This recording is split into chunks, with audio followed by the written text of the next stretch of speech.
There is a kind of stillness that does not feel like peace. It sits differently. It has weight to it. The silence of early morning before a neighborhood wakes. The stillness of a man moving through his house at 5 in the morning like he is simply getting ready for work. It can look identical to normalcy. It can look indistinguishable from routine. But sometimes what you are watching is not routine at all. On the morning of August 13, 2018, a neighbor named Nathaniel Trinastick noticed something odd through his window. His neighbor across the street, Chris Watts, a 33-year-old oil field operator, a man he had known for years, was moving strangely. Loading his truck before sunrise. Backing it close to the garage. Moving back and forth between the cab and the house in the dark, in the kind of deliberate, unhurried rhythm that belongs to a man who knows exactly what he is doing and is taking no chances. Trinastick thought little of it then. By the afternoon he would be showing that footage to police. By the following morning, 3 bodies would be found at an oil field 20 miles away, a pregnant woman and 2 little girls. And the man loading the truck in the dark? He would still be standing on the driveway, speaking to cameras, telling the world he had no idea where his family had gone. This is the story of a man no one truly knew. A man who built the image of a perfect life so completely, so convincingly, that those closest to him never thought to look beneath it. Until there was nothing left to look at. If you were to scroll through Sean N. Watts' social media in the summer of 2018, you would find a family catalog of happiness. Sean N. documented everything. Birthdays, family dinners, road trips, lazy Sundays. She was outgoing, vivid, commercially energetic. She worked as a promoter for a nutritional supplement company called Thrive, and her social media presence was her business. Her life was public by design. And in those photographs, in those videos, Chris Watts is always there. Smiling. Present. Comfortable in the frame. What those images do not show, what no image could show, is what he was thinking while the shutter clicked. People who knew Chris Watts in Colorado described him the same way, almost without variation. Quiet. Easygoing. He never caused problems. He was the kind of man who blended into a room without you noticing. His co-workers at Anadarko Petroleum knew him as reliable, steady, unassuming. His neighbors knew him as the guy who waved from the driveway. Even his wife, by her own account, understood him as passive. Someone who let her take the lead, who deferred to her decisions, who had little strong opinion about the direction of their shared life. He was, by all external measurement, a good man. Or rather, he performed goodness so consistently, so quietly that no one ever thought to test it. Because here is the first contradiction in the Chris Watts story, and it is fundamental. The man everyone described as easygoing, cooperative, and non-confrontational, that man was simultaneously living an inner life that no one around him could access. He never argued loudly. He never expressed anger in observable ways. But something was building behind that calm exterior with the slow, compressed patience of something that has been held down for a very long time. Notice, in the footage Sean N. posted publicly, how Chris occupies the edges of family scenes. He is there but slightly removed. Smiling but not initiating. Present but behind glass in some fundamental way. At the time, no one read it as a warning sign. They read it as his personality. They were not wrong. And that is precisely what makes it so unsettling. By early 2018, the Watts family was carrying debts that the public photographs did not reflect. They had purchased a large home in Frederick, a town that sat on the edge of Colorado's expanding suburbs. A house that stretched the edges of what their combined income could sustain. Shanann's Thrive work was inconsistent. Chris's salary at Anadarko was stable but not lavish. Quietly, methodically, their financial foundation had been cracking for over a year. But the money was not really the problem. Money was just the external shape of something much older and more interior. In the spring of 2018, Shauna noticed that Chris had begun to withdraw. Not dramatically. Not in ways she could hold up and point to. It was the texture of his presence that shifted, the way he responded to her with shorter answers, the way physical affection became something he had to be asked for rather than something he offered. She noticed. She told friends. She said something felt different about him and she couldn't name it, and that inability to name it frightened her more than the thing itself. He told her he loved her. He stayed. He did not leave. He had simply, quietly already left. In early June of 2018, Shannon took the girls to North Carolina to visit her family. She would be gone for 6 weeks. The separation was meant to be temporary, a summer visit, an extended break from the Colorado heat. What it actually was, though neither of them knew it at the time, was the last extended period of the Watts family as a unit that would ever exist. Because in the weeks Shanann was away, Chris Watts met someone at work. Her name was Nicole Kessinger. She was a contractor at Anadarko, and she was, by Chris's own later account, different from Shanann in almost every way that mattered to him at that moment. Where Shanann was assertive and dominant, Kessinger was, in Chris's telling, someone who asked for his opinion. Someone who was interested in what he thought. For a man who had spent years in a marriage in which he had, by his own description, quietly ceded control of almost every decision, this was not just attraction. This was intoxication. He did not merely fall into the affair. He fell into a version of himself that had never been allowed to exist. And here is where the psychology of Chris Watts begins to take on a genuinely disturbing shape. He did not tell Kessinger he was married in a way that ended anything. He told her the marriage was already over. He told her the divorce was essentially final. He was already looking at apartments. The house was going on the market. He spun an entire architecture of fiction around his relationship with her, complete with a timeline, with specific details, with the practiced ease of a man who had apparently been building lies quietly his whole life, simply at a smaller scale than this. He told Kessinger he loved her. He told Shanann he loved her. He said it to both of them with the same face. He was not wearing his wedding ring at work. He told people it was being resized, that he had lost weight and it kept falling off. A plausible explanation. A clean, unremarkable lie. The kind of lie that works precisely because it is so small that nobody thinks to question it. He had lost weight. He had gotten a promotion. He had started dressing differently. He was, by every surface measure, a man having a private reinvention, and everyone around him read it as ordinary self-improvement. Nobody read it as what it actually was. A man in the process of erasing himself from one life so he could disappear into another. When Shanann returned from North Carolina in late July, pregnant with their third child, a boy she intended to name Nico, she could feel immediately that something had fundamentally shifted. The distance was no longer subtle. Chris was present in the house but absent from it in the way a piece of furniture is present. She texted friends to say he had told her he wasn't sure their marriage would work, that he had refused couples counseling, that he had suggested, with the baffling cruelty of understatement, that another pregnancy would fix his feelings. She was carrying his son. He was sleeping most nights that summer at Kessinger's apartment. And here is the detail that stays with you, that Kessinger herself, when she eventually came forward to investigators, said she had not known Shanann was pregnant. Chris Watts had never told her. He had been spending night after night in her apartment, telling her the divorce was nearly finalized, telling her he loved her, building a future in his words if not yet in reality, and he had never once mentioned that his wife was 15 weeks pregnant with his child. The omission was not accidental. It was architecture. On the night of August 12, 2018, Shanann Watts returned home from a business trip at approximately 1:48 in the morning. She had been in Arizona for a Thrive conference. A friend named Nicole Atkinson had driven her home from the airport. Nicole would later tell investigators that Shanann seemed tired but otherwise herself. She dropped her off at the front door, watched her go inside and drove away. What happened inside that house in the hours between 1:48 in the morning and dawn is known only from Chris Watts's own account, which has changed more than once, which has been filtered through denial and partial confession and legal strategy, and which carries the internal logic of a story being built rather than remembered. What is established is this: Shanann came home. The house was quiet. Chris was in bed. At some point in the early hours of August 13th, there was a conversation between them.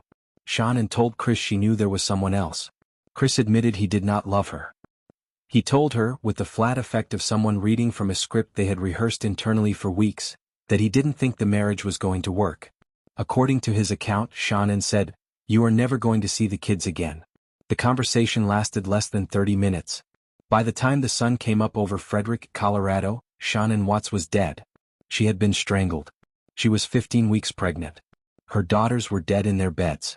Bella was 4 years old. Celeste was 3. He had smothered them. And Chris Watts had already backed his truck into the garage. There are things about that morning that resist comprehension, not because they are complicated but because they are so grotesque in their ordinary setting. The neighborhood was waking up the same as every morning. Sprinklers, birds, the distant sound of a car. And inside one house, a man was loading his family into his truck and preparing to drive them to an oil field where he worked, where he knew the land, where he had access, where no one would be looking. He submerged his daughters inside oil storage tanks. He buried Shanann in a shallow grave on the same property. And then he drove home, and waited for the world to notice they were gone. There is one detail from that morning that emerges from his later confession, quietly devastating, and that sits with you long after everything else has settled. Chris Watts told investigators that his daughter Bella walked in on him while he was disposing of Shanann's body, a 4-year-old girl, walking through her own house, in the early hours of the morning, finding something she could not understand. What she said to him is not known. What he did next is, at approximately 1:40 in the afternoon on August 13, 2018, police arrived at the Watts home following a concerned call from Nicole Atkinson, who had been unable to reach Shanann all morning. An obstetrics appointment had been missed. The front door latch was still on. Shanann's car was in the driveway. There had been no response to calls, texts, or knocking. Chris arrived shortly after the officers, roughly 45 minutes after they called to tell him his family was missing, despite telling them he was only 5 minutes away. He opened the door. He let them in. He gave them a tour of the house. His manner was cooperative, almost aggressively cooperative. He walked them from room to room, answered questions, offered details. He said Shanann had mentioned maybe taking the girls to a friend's house. He wasn't sure which friend. He hadn't heard from her. And this is when the first visible cracks appear in the performance, not because he said anything overtly wrong, but because of a quality in his behavior that several people present that day described independently. He wasn't frantic enough.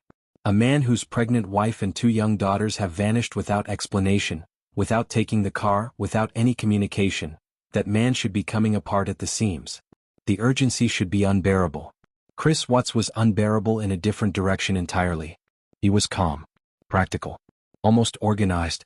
When officers found Shanann's wedding ring on the nightstand, Chris picked it up. He held it at the very tip of one finger at arm's length, and placed it back down. Not like a man who had just found his missing wife's ring. Like a man who had found an object he did not want to hold. When officers moved toward the girl's bedroom, Chris stood at the doorway. He did not go inside. Later that afternoon, Nathaniel Trinastick brought police to his home to review his security camera footage. Everyone gathered around the television. The footage showed the Watts driveway in the early hours of the morning. It showed Chris, the truck, the repeated trips, the garage door. When the footage began playing, everyone in the room leaned in. Everyone except Chris Watts. He stood to the side of the television with his back partially turned toward the screen, glancing at it only in quick, sideways intervals before looking away. While the others watched to see what the camera might reveal, Chris appeared to be watching the others. He was not afraid of what might be on the footage. He already knew exactly what was on the footage. He was watching to see if everyone else was about to figure out that he knew. When the footage showed him loading the truck, he moved immediately to explain it. Tools, he said. A lunchbox. Just getting ready for work early. His explanations came quickly and preemptively, not with the natural indignation of innocence, but with the exhausting vigilance of someone managing information in real time. After Chris left the neighbor's house, Trinastick turned to the officer and said, "I just don't understand why he keeps explaining himself over and over. He doesn't look worried. He looks like he's trying to cover his tracks." It was one of the clearest observations anyone would make during the entire investigation. And it came from a neighbor who had simply watched a man's face for 20 minutes. That same afternoon, Chris Watts stood before news cameras on his front lawn and addressed the public. He said, "My heart is racing a mile a minute. It's not something I could ever fathom would happen in my lifetime, and I have no inclination of where she is." He said, "My kids are my life. Those smiles light up my life." Body language experts who would later analyze the footage noted that he repeatedly rolled his lips inward over his teeth, a physical suppression reflex common in individuals concealing information under extreme pressure. His effect was controlled in a way that appeared unnatural, not the blunt numbness of genuine shock, but the careful calibration of someone monitoring their own performance in real time. But it was something else in that interview that people would later return to, again and again. When he spoke about his daughters, "My kids are my life, those smiles light up my life," he used the past tense. He used the past tense. And nobody caught it in the moment. Because in the moment it sounded like grief. It sounded like a man so overwhelmed that his grammar had come apart. It was not grief. It was a slip. The bodies of his daughters were already in those oil tanks when he said it. The following day, August 15th, Chris Watts came to the Frederick Police Department for questioning and a polygraph test. He came with his father, Ronnie, who had flown in from North Carolina. He came willingly. He sat in the chair on the other side of the table and gave the impression of a man who had nothing to hide. By this point, investigators had already found something at the Anadarko oil site, a white sheet and disturbed earth. They had reviewed the surveillance footage. They had spoken to Nicole Atkinson. And critically, They had already begun to develop a picture of what Chris Watts's interior life had actually looked like in the weeks before his family's disappearance. He failed the polygraph. When investigators informed him, he admitted, for the first time, that he had been having an affair. He offered it up like a consolation prize, like a man revealing the lesser crime to protect the greater one. As if this admission were the worst thing in the room. The investigators already knew about the affair. What they were waiting for was everything else. In a calculated but genuinely human move, investigators allowed Chris's father, Ronnie, to enter the interrogation room alone with his son. They knew it was a risk. They bet on the idea that whatever walls Chris Watts had constructed around himself might not hold in the presence of the man who raised him. They were right. Sitting across from his father in a police interrogation room, with the weight of what he had done pressing through the architecture of his performance, Chris Watts began to talk. He told his father he had killed Shanann. But the story he gave, even here even now, was still a lie. He told his father that Shanann had killed the girls first. That he had come into their room and found them. That he had freaked out and killed Shanann in a rage. He used the words freaked out 3 times in under 2 minutes. He described his daughters as having been blue. He said both of them. When his father asked if Shanann had choked them both, Chris said yes. He gave this version of events not as a confession, but as a performance of victimhood. Even in a police interrogation room, sitting across from his own father, hours away from the discovery of his family's bodies, he was still shaping the narrative. Still trying to be the man who snapped in response to something done to him, rather than the man who planned the morning methodically in the dark. His father said, "God Almighty, son." The investigators listened. And then they went to the oil field. Shanann was found in a shallow grave near the tanks. Bella and Celeste were found inside the oil storage tanks. They had not been killed by their mother. There is a type of psychological profile that does not announce itself. It does not arrive with obvious cruelty or visible instability. It does not isolate itself from ordinary life. It does not, in most cases, give you reason to be afraid of it before it gives you reason to be. What behavioral analysts would later construct around Chris Watts was not the profile of a man in a psychotic break, or a man driven to violence by some sudden and inexplicable madness. It was something far more uncomfortable than that. It was the profile of a man who had functioned for decades, by suppressing his authentic interior life so completely that he had lost access to it, and who, when something finally cracked that suppression open, had no vocabulary, no mechanism, no emotional infrastructure with which to manage what came out. He was not, in the clinical language, the kind of monster we want monsters to be. He was not predatory by history. He had no documented record of violence. He was not flagged by anyone who had ever known him as someone to fear. He was, in the most disturbing possible sense, a man who chose the simplest solution to a problem he lacked the maturity and the moral courage to face by any other means. The affair with Kessinger did something to Chris Watts that nothing in his prior life had done. It gave him a self. A version of himself that had opinions, that made decisions, that was desired by another person independently of a role he had been assigned.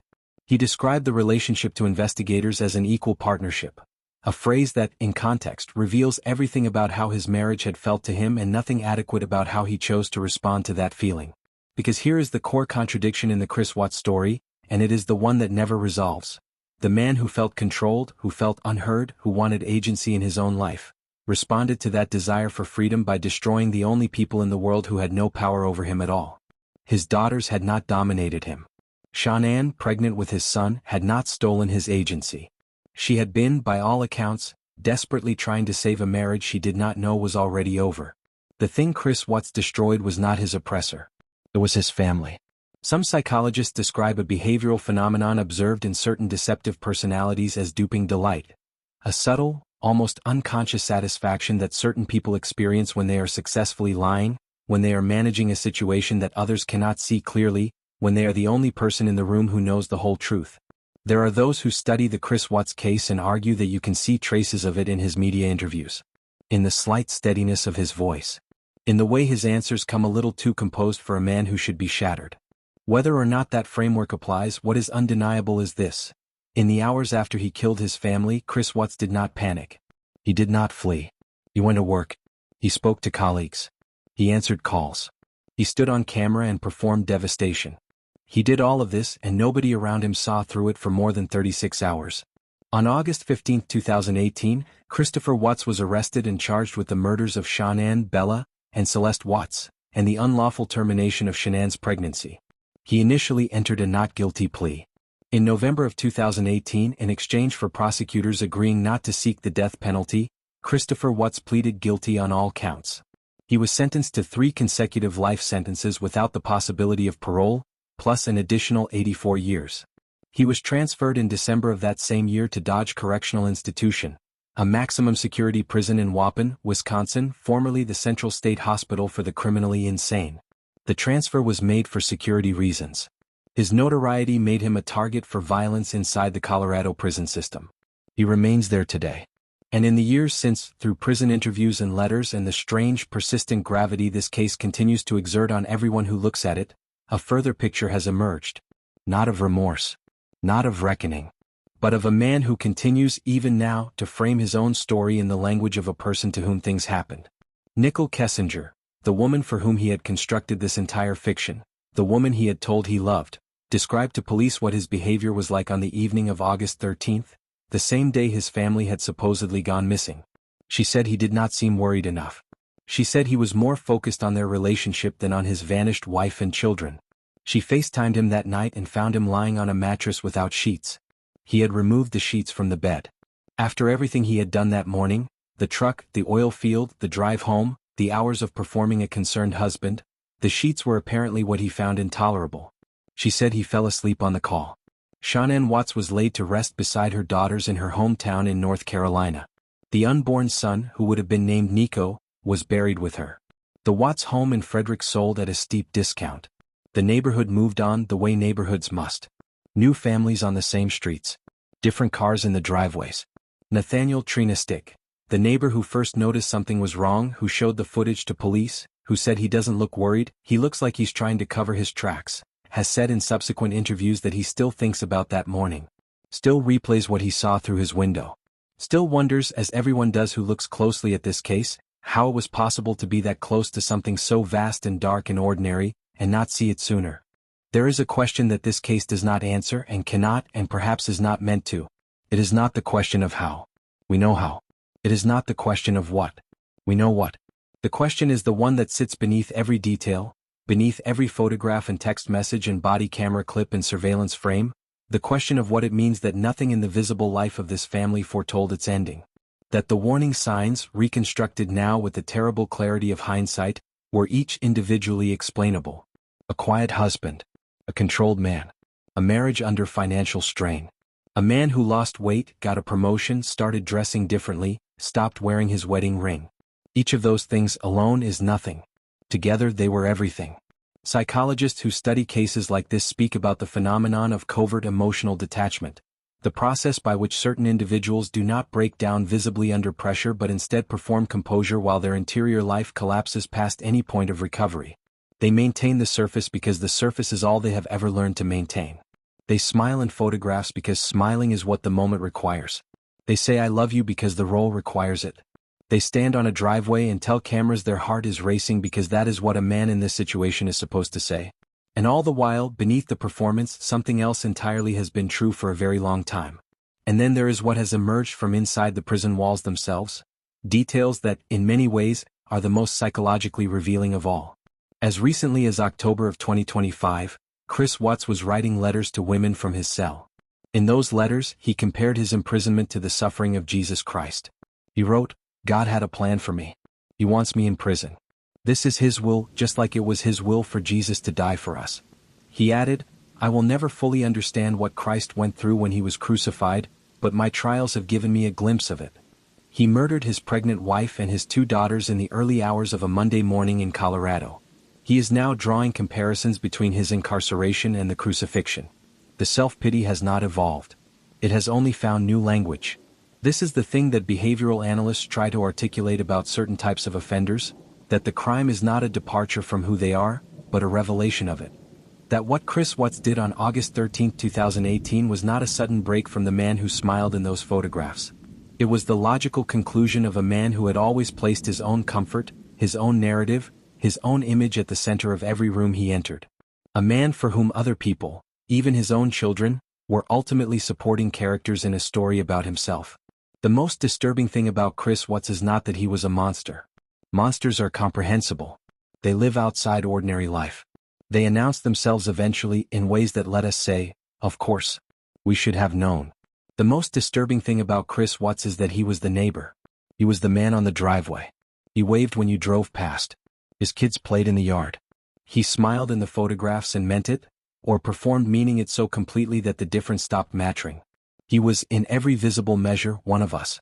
And somewhere in Waupun, Wisconsin, inside the walls of a maximum security prison that was once a psychiatric hospital, Christopher Lee Watts wakes up every morning, works as a custodian, attends Bible study, writes letters to women he has never met, and continues to narrate his own life as a tragedy that happened to him.